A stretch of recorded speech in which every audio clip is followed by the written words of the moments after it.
3, 2, 1. What is going on, everybody? This is the Undefeated by Choice podcast brought to you by Still Fist. And we are here with this month. Well, I guess it's this month. You can say it's within 30 days, right? So it's this month. August 9th, main event, Mr. Valhalla Hayden Brown. What's going on, my dude? How's it going, guys? So I always jump in right off the bat and go the nickname. I always want to know the story of the nickname. Who gave it to you? Where'd you get it? Where's it come from?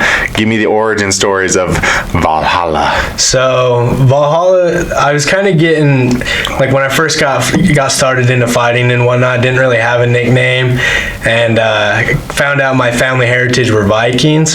So everyone at the gym was kind of calling me Thor because I used to have long hair and whatnot, and I felt like Thor didn't fit. So Valhalla was one I kind of came up with. Okay. But it's not necessarily set in stone. So I mean. So there's room to. So I know you do your suggestions. So if you got it, I didn't for you because I do like Valhalla. I mean, it would have been Thor. I probably would have been like, well, let me see if I can get something else. But now that you have put me on the spot, I'd have to go into the Norse mythology, and I'd really have to put some thought into it because I do like to put a lot of thought into them, and but I do like Valhalla. I like the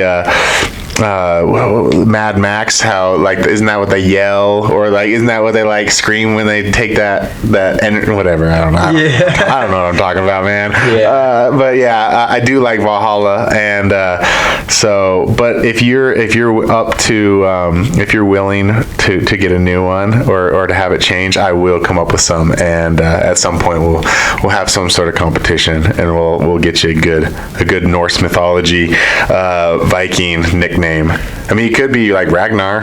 Yeah, I actually have Ragnar tattooed on me. Oh, you do? Well, then you might be able to go with that. The only problem is like here in Utah, the Ragnar race is so like prevalent that people probably just think you just run like races for a living. They probably think you're like a marathon runner.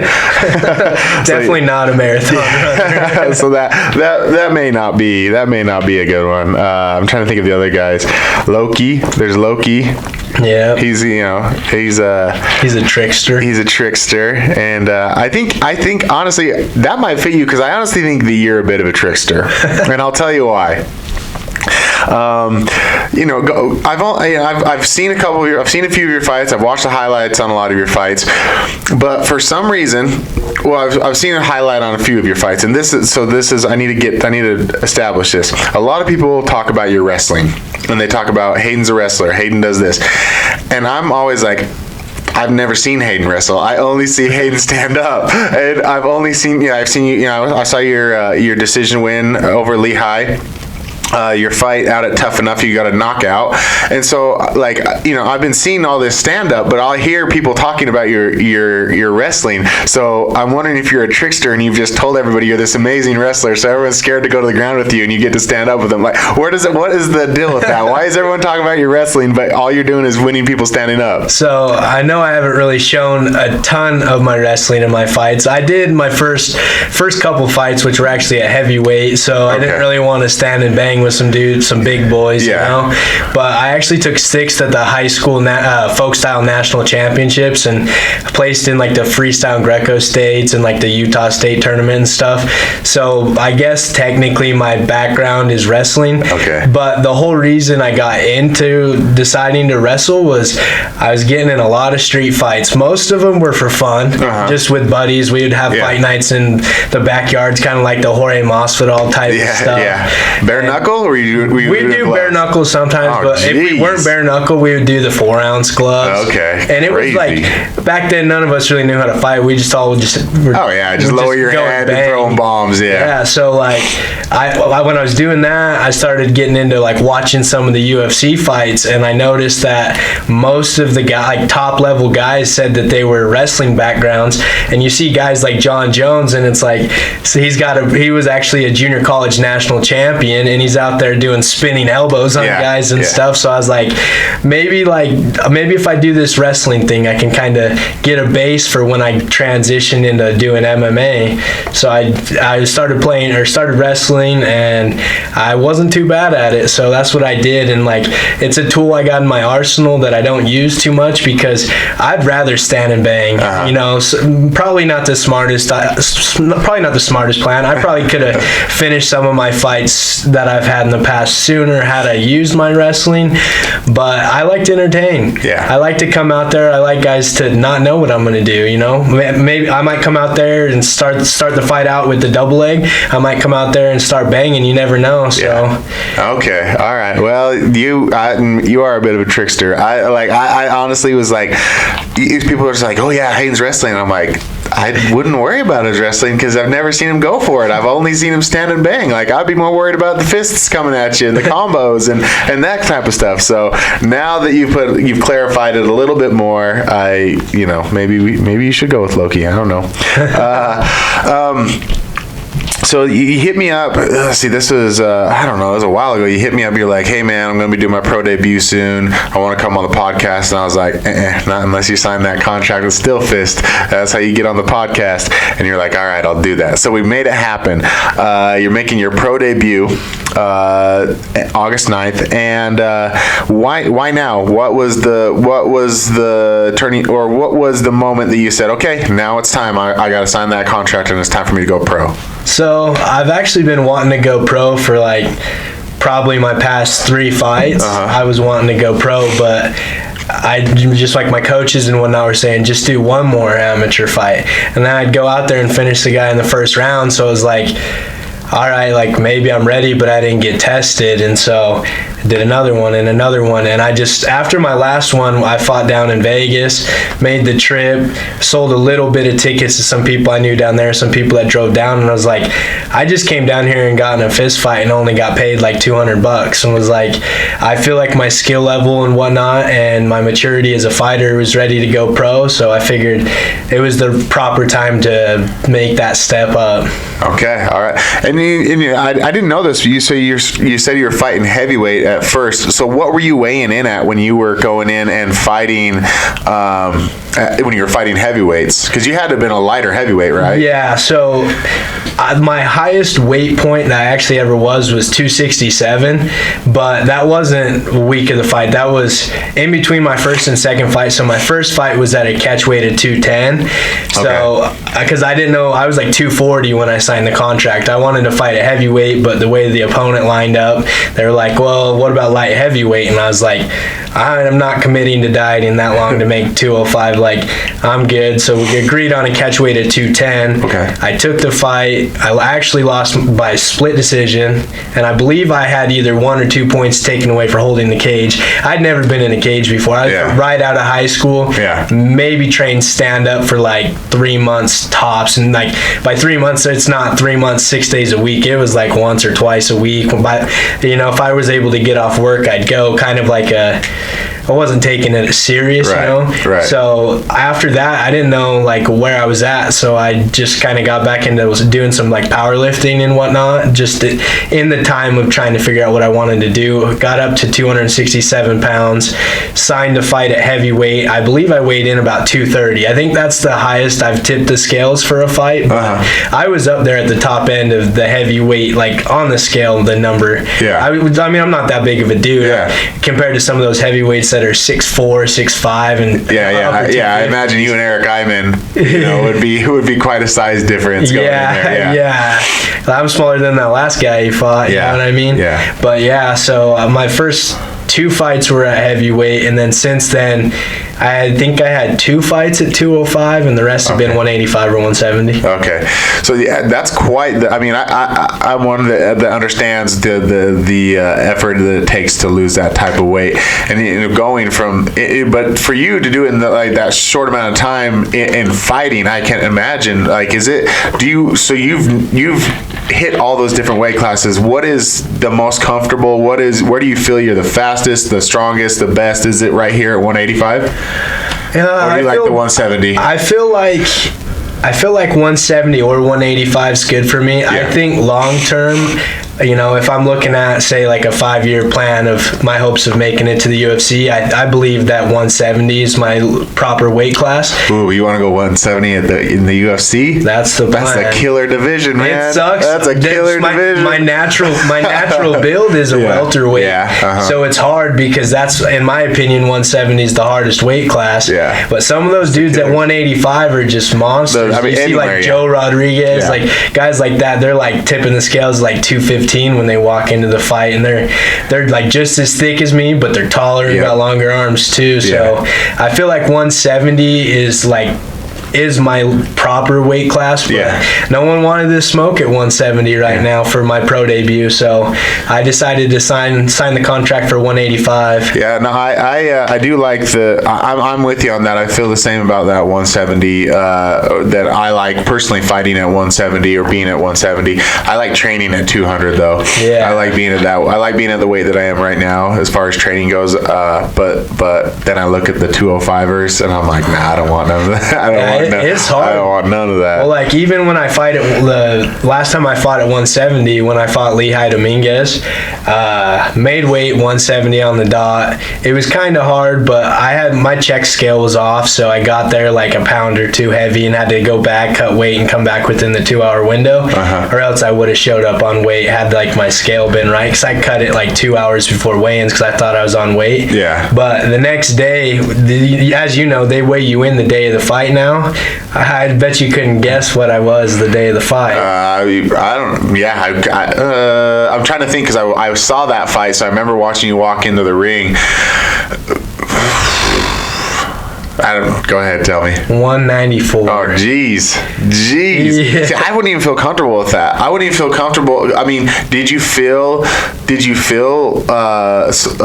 like bloated at all? Did you feel heavy at all? I mean, or did you feel great? I felt great. Like, honestly, that's my one of two fights that has gone to decision. Yeah. The other one being my very first fight when I was fat and out of shape. But I feel like my cardio didn't quit on me in that fight, where I've had fights in the past that I finished in the first or second round and was like, man, I don't think I could have gone another one, you know. Yeah. But your cardio was on point in that fight. I remember. I mean, you were throwing. I mean, late into the fight, you were still throwing like high combination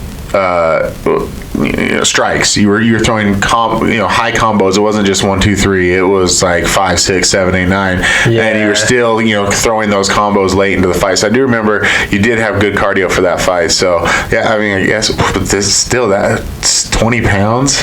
Yeah, it was. It's weird though, because Monday, the week of the fight, I was like no more than 182. So I don't know how I got back up to 194. I might have already been depleted a little bit, which I've kind of figured out a new diagnostic as it is to the weight cut to make sure I don't deplete myself too soon. But so I won't be able to use that trick for this one because I'm already pretty much like I'm within striking. Like I could make weight within 2 hours right now. Like I'm only like 190, 195. So I mean, making 85 ain't gonna be nothing right now. But I'm excited for when I get back down to 170 to try out some of the new stuff I learned for the weight cut.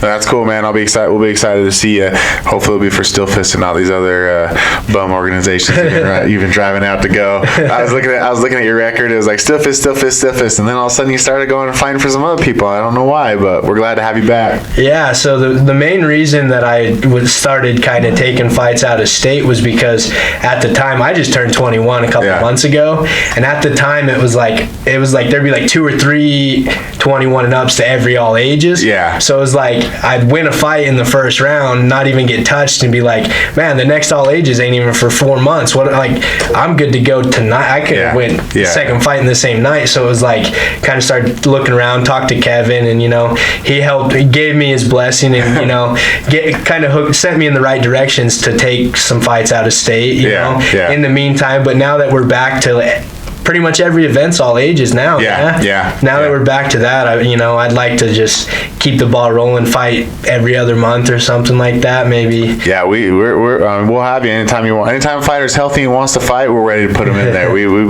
been I just been getting more involved with the company as I've been doing this podcast. And I'll tell you what, man, these guys, they love anybody who's ready to fight and ready to throw down. Andy Witt's had how many fights in the past year, because he's just always ready ready to step up. He's game. Yeah, he's always ready to get in there.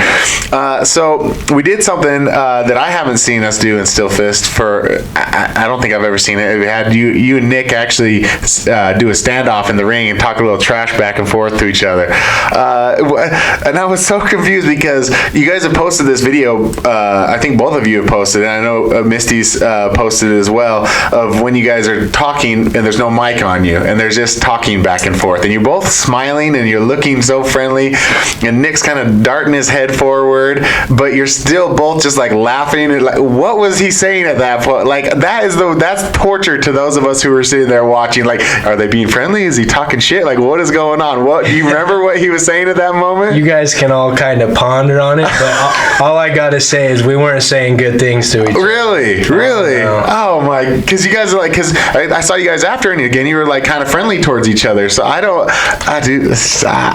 we're cool, but at the end of the day, we're gonna get in there and punch each other in the face. Oh man! Well, I'm gonna ask him to see if he reveals it, because us as fans, that's the worst part, is when you don't get to hear what they're saying. Yeah. I mean, did you hear when we got to talk on the mic? Yeah, I remember I clowned you a little bit about what you said. Oh yeah. Yeah, I said something along the lines of, I'm either gonna finish you fast and violent, or it's gonna be a long, drawn out dog fight. And I told him he better pack his lunch. That's the line. Packing your lunch. And I remember I gave you. Line. So people who don't know, I've known you for a while, and for some reason, I guess it's because I'm an old man, I look at you like a little brother. Like, I feel like you're like a little brother, so I feel like I can give you shit. Yeah. And one of these days, I know you're gonna just pop off and hit me for all the shit I say, but I always I give you shit. And so, like, I remember as we were leaving, I was like, pack your lunch? That's what you say to him? Because you said, like, yeah, I was watching, like, Chael Sonnen and, like, all the trash talking that he would do. And then I was like, and you came up with pack your lunch? And I just remember clowning on it. And then after I left, I'm like, man, I hope Hayden knows I look at him like a little brother, and that's why I give him so much shit all the time. Yeah, well, I was watching some Chael Sonnen, like, highlights of him talking trash. Yeah. I had a couple clever lines I was going to say, but when I got up in the cage and I seen some of the little kids in the audience, I was just like, man, I don't want to be that guy today. Yeah. I mean, and it's always, I mean, here's the thing is there's those who can entertain with their mouths, and there's those who can entertain in the fights. And a lot of times people don't, you know, you can have something planned out, and then it's planned out and you say it, but you know, just that natural, like, I get it, like, you get up on stage and it's different than you getting in the cage and doing what you practiced and trained and done. Like, it's a different thing. Like, you can have all this good stuff and be clever and but then you get up there and you're like, oh, I'm a fighter, I'm not a talker. This is no Colby Covey. Yeah, this isn't what this is not what I do. So, you know, the fact that you could come up with anything is far and above what most people can do. You know, most people, you see them, you hear them in there, even their post-fight interviews, and you're like, don't even do that. Like, get out of there. Yeah. The person I feel bad for is my boy Cody. Like, he was the only one in that ring, and I was like, what if these two started throwing down? Like, I was like, what if they start, you know, you never know. You never know.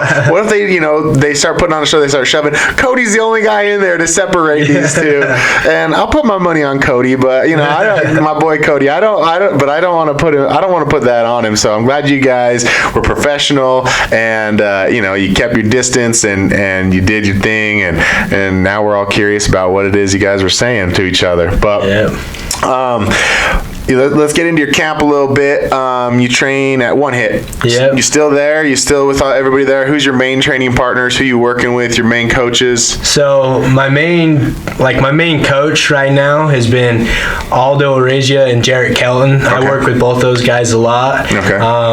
Like, training partner wise, like, guys I spar with a lot with Tanner Hines. I spar a lot with Eric. I spar with Eric a little bit when he comes in. Joe Flores. Big boys. Joe Rodriguez too. Big boys. Yeah. I'm getting all the dogs thrown at me every day. I spar with Thomas Hughes quite a bit, so I'm getting different looks. I'm getting the big power punchers. I'm getting the fast technicians. So I mean, it's kind of hard. Like the dude I'm fighting, I don't have very many people I train with that are built like Nick. So I'm just kind of going in there with the general game plan. I'm just trying to spar with the toughest dudes in the room that I possibly can. So and so are you how often are you sparring? How many days a week do you actually do the actual sparring, and then how many days a week you doing technique and drills? So when I first got into it, everyone I talked to was the once a week or twice a week type of sparring, and in 3 or 4 days of just working technique, whether it be grappling or striking. But I kind of found this new approach that I started doing about 2 fights ago. So it's kind of weird, but when I'm 8 weeks out, say, for those first 5 weeks of the 8-week training camp, I'll spar 4 days a week. And then as I get closer, I'll cut it out. So I went from 4 days a week sparring for a couple weeks down to 3, down to 2. Now I'm down to just sparring 1 time a week, and then 2 weeks out, no more sparring. Okay. So I'm trying to keep the damage low. Yeah. Try to get the hard sparring in at the beginning of the camp to help get you in shape. Yeah. And get that dog fight starting to come out, because I'm a nice guy. I don't know if we haven't rapped too much outside of fight stuff at the fights or at the gym, but I'm a big old teddy bear, but when I get into fight camp, I feel like sparring all those rounds, I gotta bring the dog out, So I feel like those first couple weeks is just me getting that dog brought out, just sparring all the hard rounds I can, and then fine tune at the last stretch of it. So I'm just starting the fine tuning process right now. Yeah, well, I mean that's not too bad. I always get nervous by the people who are just spar, and it's funny because my main training partner is spar. Yeah. That's all he does, man. That's it. That's all he wants to do. And I just I'm of the mindset of. And I've talked about this a few times on the show, is I think when you're first starting out, especially in amateur, you need to be getting in as many rounds as possible. You have to. You need to know what it's going to feel like to just get pressure. But then you have, when I hear Tony Ferguson say, can't remember the last time I sparred, I'm like, look what he did. Yeah. Look what he does. Look what he does to people. So obviously there's something and you hear a lot of people saying, I just don't do it anymore, or I do it a lot less, but then I'm also you have Robbie Lawler saying that, and you're like, but Robbie Lawler has how many fights under his belt, and for how many years did he spar? Yeah. So, there's I think, someone coming in can't go, well, I'm not going to spar because Tony Ferguson don't spar. Well, that's not realistic. Those guys don't spar because they probably spent thousands of rounds and dog fights in the gym. So. Exactly. So I mean, I do think there's a certain number. There's a point where you hit a peak where you can say, okay, I don't need to spar anymore. But for most of us, we're still in that spot. We're still in that spot where we're trying to fine tune what is too much and what's not enough. And I think that approach is a good approach. You get a lot in, you get a lot of rounds in, but also you're taking time to recover. You're going to have recovery. You're not going to be going into your fight with a concussion. I know fighters that have done that. I've done that. In practice, you're tired, you're depleted, you're cutting weight, you're getting caught, and you get a concussion, and then all of a sudden you're like, well, I can't drop out of the fight, and so you go take a fight with, so cutting it out, cutting down, and then cutting it out eventually, I think that's a good routine. So I mean, I've really liked how it's worked my past 2 fights that I've done it on, because all the other ones I'd spar twice a week, and then up till the week of the fight. So I'd spar Saturday a week out from the fight, and then Monday would roll around and I wouldn't spar the week of the fight. But man, I was just having so many fights where my last sparring session, or the last round of the last sparring session I do, so I throw a kick and someone checks it and my ankle's messed up or my shin's all dinged up, and man, it just ain't worth it. I feel like 2-3 weeks out, you kind of cut it out and do like flow sparring, Yeah.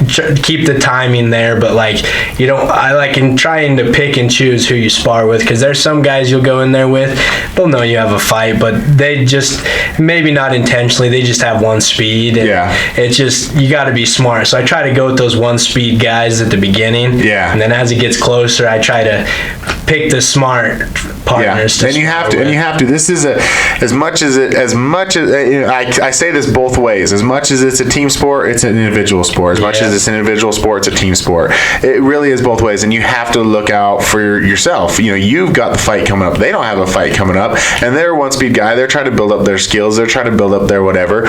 And so for you to say, hey, listen, like this week we ain't gonna get it. Yeah, that's fine. That's not. Some people take it hard, or they think you're bitching out, or whatever. But it's like, dude, I'm not trying to get in a war with you when I'm getting in a war in 2 weeks. Where it matters is showing my record. I'm about. Is this war that I'm getting in with you going to get me paid? Is this war that I'm going to get with you get me recognized? Is this gym battle going to get me anything? And it's not like So I do agree with you on that. I mean, I do think that you have a good mindset with that. But I know where you're coming from. That sometimes they're going to be like, oh, you're bitching out on me, but whatever. It's like I said, it's an individual sport. You got to look out for yourself. Yeah. I mean, they can get the rounds when the fight's over for sure. Exactly. Like it all comes around. They'll get it. You just say, hey, we'll get 5 in next week after the fight. All right, we'll get that in. So August 9th, you got Nick Martinez. What do you know about him? I mean, when Eric fought him, we knew nothing about him. He was like a secret. It was like we couldn't find out any information on him. We couldn't find anything online about him. He was a secret to us. And so, have you cracked the code? Do you know it? What do you know about him? What's his strengths? What do you expect out of him? What do you see coming up August 9th? So, from the main part I've noticed about him is he seems like he's mostly a striker on the surface, but he's got a couple wins with like guillotines and Kimuras, and I couldn't find anything on him for a while. I watched him fight Eric, and I watched him fight Andy, and I think those are the only 2 fights of his I've seen live. But when I signed the contract to fight him, I couldn't find anything on him for a while. But I eventually found a couple videos of him fighting in the Ultimate Combat days, which, I mean, it's forever. When I think about it, those fights I was watching of his from Ultimate Combat days were probably like back when I was in junior high. Yeah. So it's if I'm trying to compare him then to him now, like when I think about myself. From like in that time frame, it's like he could be a completely different fighter, So all I really know about him is he seems like he's mostly a striker, and he's southpaw.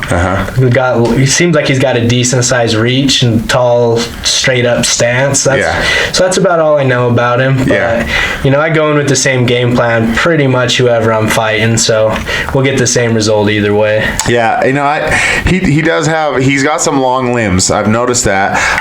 Sizing you 2 up, especially in that video you guys are saying, I think you guys are similar in size, which is funny because I was talking to Misty and she's like, Hayden's big, and I'm like, I think they're the same size, and she's like, no, Hayden's big, and I'm like, Nick's big too. I was like, they're the same size, so I think that's a good thing for both of you. I think because having big size differences, I think on either side is an issue. I mean, for me, I feel like I'm generally gonna be the shortest guy in there, and then I take my first fight and the guy is shorter than me, and I'm like, what? And so it's different. You're having to completely adjust. So when you have someone that's your size, you're used to it. You're used to throwing even in shadow boxing, you're shadow boxing as if you're fighting someone who's your size. So I think for both of you that works out to both of your advantages, especially just because of how training goes.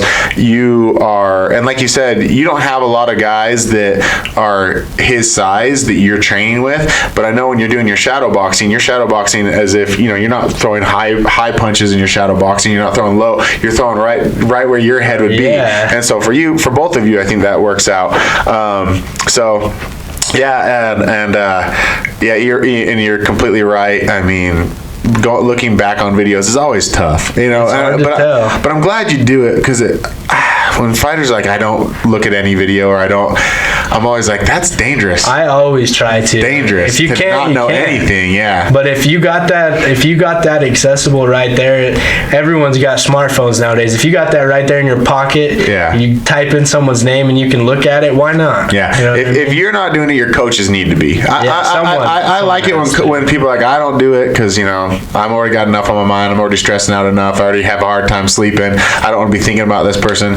But if they tell me, you know, my coaches know what's up, my coaches know what he does, my coaches got his tendencies, and then you're working on it, then I'm like, okay. But when someone's like, nah, just go do my thing, I'm like, that's a dangerous game plan. It works for some people. It really does work for some people, but wouldn't work for me. That was one of my biggest stresses going into the fight. Pat's like, I don't even know the guy's name. And I'm like, what? What? I can't see anything. Eric's like, nah. And Eric's a studier, and he's like, nah, I don't know anything about this guy. I was like, dude, that gave me more anxiety than anything. Not knowing a single thing. I was sitting next to him in the weigh-ins. I didn't even know it was him. I was like trying to size everyone up, like, who's the same size as me? No, and then finally I'm sitting next to him, and Pat's talking to this one guy's coach, and he's like, oh, who are you here with? And he's like, oh, we're here to fight your guy. And Pat's like, oh, really? And then he like points to the kid, and he's sitting right next to him. I'm like, oh, hey, what's up, man? I guess we're fighting tomorrow. So yeah, that drives me crazy. But so I like that you're doing that. I think you got a good game plan. I mean, I like your training schedule. I like the, you know, how you got your head on for this fight. What are you expecting the difference? I mean, are you expecting a huge difference with the head kicks and elbows and knees now? Well, so three of my last 4 fights have been in Colorado or Nevada, and in Colorado and Nevada, head kicks are legal. Okay. So I kind of been, plus I felt like my past couple fights, it's been, all right, I'm going pro after this one. So I've kind of been getting ready for it, you know. Obviously, I last time I got hit with an elbow, like in an actual fight, was when I was in high school. So like, kind of hard to, like, that'll be a little different for sure, you know, the elbows cutting people up and whatnot, but I'm not even really worried about it. I'm more excited to throw them, you know. I might get hit with an elbow, might get hit with the knee, but it doesn't really change too much, you know. If anything, I feel like it's a bigger advantage for me to be able to use the elbows, because it's hard to ground and pound someone when you don't have your elbows. A lot of those positions, like, you can't quite posture up enough to get enough power into the shots. So like, being able to use those elbows makes a big difference, I feel. But it might not. Maybe I won't like it if I end up on the other end of it. But.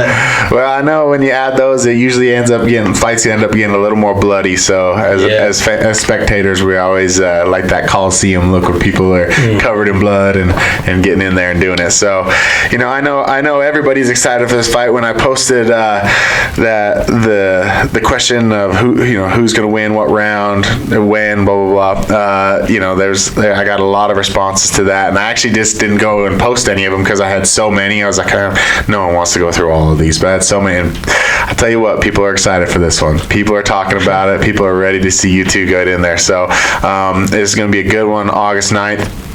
Before we go, I got two more questions. One, most of your fights have been with Still Fist. You've gone and fight in other organizations. What do you like about Still Fist? What can we do better? What's your thought?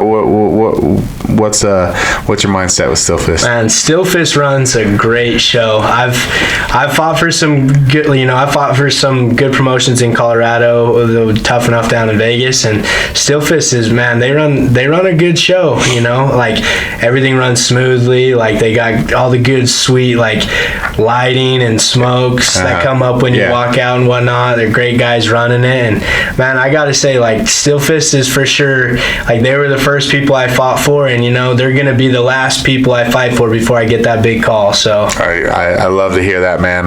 That's my number one goal with this, and I always say it's my number one goal is to get people not thinking that they have to go out to Vegas to get, fight out in Vegas to get seen. They don't have to fight for LFA to get seen. They don't have to fight for. I want to put us on the map so that people know, if I fight for Still Fist, that's good enough. I can get seen. That's my goal. So I love to hear the good good things about what we're doing, and you know, we just always want to improve from there. Last thing we got to do before we go, we got to do a little bit of trash talk. Do you already set up what you want to say? Do you just want to do your own trash talk with that? We can skip the internet stuff, or do you want to do the generator? We can try the generator. All right. Okay. So I have to be super careful. So I got this whole new setup. I mean, everyone's seeing now that the camera setup's different than what I've been doing, and so I got to be super careful with this, because if this thing comes unplugged, then It'll be you lose it. Yeah. So go ahead and hit the red button that says generate. So you say however you want. August 9th, I'm going to beat Nick Martinez because he's whatever that says. And can I try a different You can try a different one. Yeah.